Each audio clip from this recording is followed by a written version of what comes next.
আর গণতন্ত্র যদি নির্মাণ করতে চাই তার একেবারে প্রথম কন্ডিশন একটা কোয়ালিটি সবার কাছে গ্রহণযোগ্য নির্বাচন অনুষ্ঠান করা। বাংলাদেশ সম্পর্কে, বিশ্ব সম্পর্কে, অর্থনীতি সম্পর্কে, উন্নয়ন সম্পর্কে তারা হয়তো বলতে পারবে, আমি অত জানি না। আর তাছাড়া আমার মনে হচ্ছে, আচ্ছা বলেন তো, যা বলেছেন বক্তারা তার সাথে মত পার্থক্য করবার মতো কিছু আছে? এইটা একটা খুবই গতানুগতিক বাজেট। এই বাজেটে বৈষম্য নিরসনের কোনো ডাইরেকশন নাই।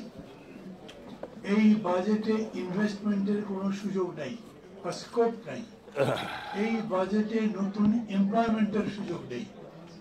এই বাজেট কোনো রিস্ট্রাকচারিং করার চিন্তাই করেনি। এই বাজেট ট্যাক্সের উপরে কোনো পরিবর্তন আনেনি। এই বাজেট সোশ্যাল সেফটি নেটওয়ার্কের উপরে এমন কোনো ইতিবাচক কাজ করেনি। এগুলো সবই তো সত্যি। প্রশ্ন একটা হয়েছে, বিশেষ করে ধরেন প্রশ্নটা আমি বেশি করে করব। আমি নিজেই ধরে এই আলোচনাটা যখন হয়েছে, আমি যখন ড্রাফট করেছি তখন নিজেদের মধ্যে কথা বলেছি, কোন ডাইরেকশনে কি সেট করা যেত না? এইটা আমাদের মনে হয় না। মানে আমরা যে একটা বৈষম্যহীন বা বৈষম্য বিরোধী বা যতক্ষণই সম্ভব বৈষম্য কমাতে পারি এইরকম সমাজ অর্থনীতি করতে পারি, সেটা তো সত্যি। ওভার দি ইয়ার্স, এক বছরে হয়তো হবে না, একটা সরকারের আমলে হয়তো হবে না, কিন্তু সময় লাগবে। কিন্তু আপনি যখনই যাত্রাটা শুরু করছেন তখনই morning will show the day আপনি কোন দিকে যাবেন। এত যে বড় বড় কথা বলেছে সেটা করেনি। ডাক্তার মোশতাক বললেন না, এরা সবচেয়ে বেশি সংস্কার করে, অথচ বাজেটের মধ্যে কোনো সংস্কার নেই, অর্থনীতিতে কোনো সংস্কার নেই, টাস্ক ফোর্সের কোনো দাম নেই, পুলিশে কি সংস্কার হবে সেটা আমাদের জানতে দেয় না, শিক্ষার উপরে সংস্কারের প্রস্তাবনা নাই, কোনো কমিটি নাই। তো সংবিধানের সরকারটা কি? এত যে কথা বলছে এবং স্কাই হাই প্রেইজ করা হয়েছে, what a government, what a personality. মানে এটা তো দেখলেই মনে হবে চমক লাগার মতো। আমরা পৃথিবীর যেখানেই যাই কেউ তো আমাদের ফেরত দিচ্ছে না, সবাই আমাদেরকে ডাকছে, আসো তোমাদের কি লাগে, সংস্কারের জন্য কি করতে হবে, দেশটা বদলাবার জন্য কি করতে হবে, একদম সর্বোচ্চ জায়গা থেকে বলা হয়েছে। অথচ দেখলেন এই পাচার করা অর্থ ফিরিয়ে আনবার জন্য ইংল্যান্ডে গেলাম, ইংল্যান্ডের প্রধানমন্ত্রী কি আচরণ করলেন? উনি ঠিক করেছেন নাকি আমরা যে গেলাম কোনো কথাবার্তা না বলে গেছি? কিরকম করে কি হলো? সব কিছু দেখে এখন এই প্রশ্ন করা যেতে পারে। এই যে ওই কারণেই না জানেন, আমি আগে আপনাদের বলেছিলাম বর্তমান রাজনৈতিক পরিস্থিতি বিষয়টা যুক্ত করেছি। আমরা প্রত্যেকবার যখন এটা করি তখন শুধু বাজেট বলি এবং আমরা সবসময় বলি কল্যাণ রাষ্ট্র গড়বার আলোকে বাজেট কেমন হয়েছে। কিন্তু এইবার রাজনীতির কথা বলেছি এই কারণে, একটা বিখ্যাত কথা আছে, politics is the commander of the society. অর্থনীতি বলেন, সংস্কৃতি বলেন, ক্রীড়া বলেন, যাই বলেন, রাজনীতি তার নিয়ন্ত্রক, রাজনীতি তার পরিচালক, রাজনীতি তার মেন্টর। এই রাজনীতিটাই যখন ঠিক থাকে না এবং যখন এরকম হয় যে কিছু কিছু মানুষ খুবই ভদ্রলোক, successful in their own life, in their own profession, কিন্তু রাজনীতিটা বোঝে না, রাজনীতি করে না, তখন তিনি ব্যর্থ হতে বাধ্য। পরিস্থিতিটা সেরকম হয়েছে। তবে তারপরে আমি একটা কথা বলি, রাজনীতির দিকে যাই, একটা বরফ তো জমাট বাঁধার মতো হয়ে গেছিল। ভোটটা কি হবে? প্রধান দল এই দেশের বিএনপি বলেছিল ওই ডেটে কোনো নির্বাচন হতে পারবে না, ওই সময় হতে পারবে না। আর এদিক থেকে উনি এমন করে বলেছিলেন সব দল রাজনীতি, ওই একটা দলই খালি বিরোধিতা করে। চিন্তা করেন কত একটা জটিল জায়গায় তৈরি হয়েছিল। উই আর ভেরি হ্যাপি, আমি খুবই খুশি। আমি একদম প্রাথমিক রিয়াকশনই দিয়েছি, আমি মনে করেছি বরফটা গলতে শুরু করেছে, এটা দরকার ছিল। আমি যে সংস্কার বলছি, বিচার বলছি, যাই বলছি, কেন বলছি? কারণ আমি গণতন্ত্রে যেতে চাই, স্বৈরাচার উৎখাত করতে চাই। স্বৈরাচার উৎখাত হয়েছে, গণতন্ত্র নির্মাণ করতে চাই।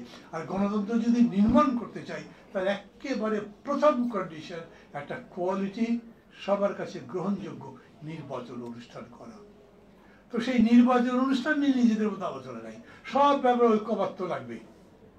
এমনকি প্রধানমন্ত্রী 2বার জায়গায় কি 3বার থাকতে পারবেন কি পারবেন না, সেটাও আমাদের ঐক্যবদ্ধ ছাড়া কোনো কিছু করতে পারছি না।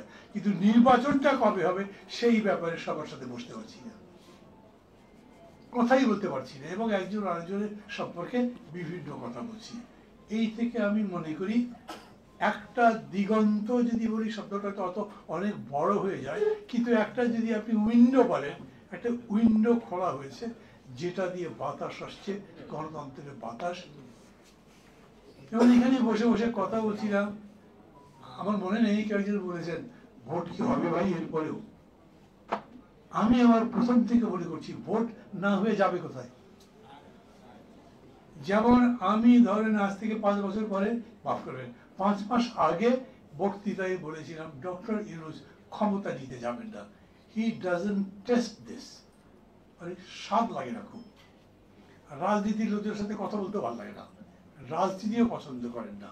আর ওই কারণেই বলতাম যে উনি সাকসেসফুল হতে পারেন না। যখন নাগরিক শক্তি করেছিলেন, SMS করে পার্টি করতে শুরু করেছিলেন। মানে আমি ছোট বড়ের জন্য বলছি না, কিন্তু আমি বলছি যে মানে একজন বিরাট ক্রিকেটার, মেবি ওয়ার্ল্ডের নাম্বার 1, অনেকে ফুটবলের মাঠে নামিয়ে দিলে কি করবেন উনি। এই জায়গাতে এরকম হয়েছে, নিজের ফিল্ডেই ওয়াজ সাকসেসফুল, কিন্তু যেই ফিল্ডে আসছেন ওই ফিল্ড চেনেনি না ভালো করে। চেনার দরকার ছিল, আপনার ব্রড হওয়া দরকার ছিল, সবার সাথে কথা বলতেন, চিনতেন এবং সেই অনুযায়ী কাজ করতেন, সবার সাথে মিলেমিশে করতেন, তাহলে এই জিনিসটা হতে পারত। তারপরে যে বলে না গত সুসূচনা নাস্তিক, আমার এরকম মনে হয় না। আমি জানি এরকম করে বলা রাজনীতি যিনি করেন তার জন্য শোভন নয়, কিন্তু আমি আগে যেমন বলেছি আজও সেরকম বলছি। মানে ধরেন যে আমি দেখতেই পাই না, সেই রকম যদি কিছু হয়ে যায়, কোনো আন্তর্জাতিক পরিস্থিতি, কোনো যেটাকে আমরা বলি লোকাল বা জিও পলিটিক্স, তার কারণে যদি কিছু ঘটে যায়, তা তো দেখি জানি না, ওটা বলতে পারবো না। মাইনাসিং দ্যাট নির্বাচন হবে। তার চেয়ে বড় কথা হচ্ছে নির্বাচন ছাড়া আমাদের তো যাওয়ার কোনো পথ নেই, নির্বাচনই করতে হবে। অতএব নির্বাচন করেন। এই যে প্রশ্ন তুলছে না, একলা একলা কি কথা বললেন 2 জন মিলে, এটা আমারও জানার ইচ্ছা করে 2 জন মিলে কি কথা বলেছেন। ওর মধ্যে কোনো কিছু আছে নাকি যেটা বাইরে বলা যাবে না, তো না হলে ওরা শুধু 2 জন আলোচনা করলেন কেন, এরকম কথা বলতে পারে।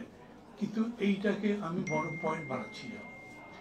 পয়েন্ট বানাচ্ছি না কেন, পয়েন্ট বানালে আপনি বানাতে পারেন, কিন্তু সেই পয়েন্ট আপনাকে যদি হেল্প না করে, সেই পয়েন্ট যদি আপনাকে বার করে, সেই পয়েন্ট যদি আপনাকে বাধা দেয়, তখন আপনার জন্য বিপদ। আমি নির্বাচন চাই, যেরকম করেই হোক উভয় পক্ষ মিলে একটা সময় সম্মত হয়েছে, ঠিক তো? এটার মধ্যে আরো 2 জনের সাথে কথা বললে ভালো হতো, আমি মনে করি ভালো হতো, প্রক্রিয়া করে বলা যেত। কিন্তু বলে নাই বলে যে কথা বলছেন, আপনার কথা তো থেকেছে। ফেব্রুয়ারি তো আপনি বলেছিলেন, এখন আপনি যদি বলেন আমার সাথে আলাপ না করে কেন বলেন, আরে ভাই আলাপ করবো কি, আপনি তো বলেই দিয়েছিলেন ফেব্রুয়ারি, আমি তো ফেব্রুয়ারি করেছি, তাহলে বলবার দরকার কেন লাগছে? এই কারণে আমি বলছি এই বিতর্কগুলো তুলবার ব্যাপার নেই। আর একটা ব্যাপার হচ্ছে, এই যে ধরেন আমরা এখন এই অন্তর্বর্তী সরকারের বিভিন্ন দিক নিয়ে কথাবার্তা বলবো, এই কথাবার্তা বলার কোনো মানে নাই, বিকজ এই গভর্নমেন্ট আনসারেবল ছিল না, আর এখন তো তার আনসার করার দরকার নেই। বলবো রাখেন ভাই 6 মাস পরে চলে যাবো, আমার কি জিজ্ঞেস করেন, আমি কিছু জবাব দিতে পারবো না, কারণ নাই তো আর।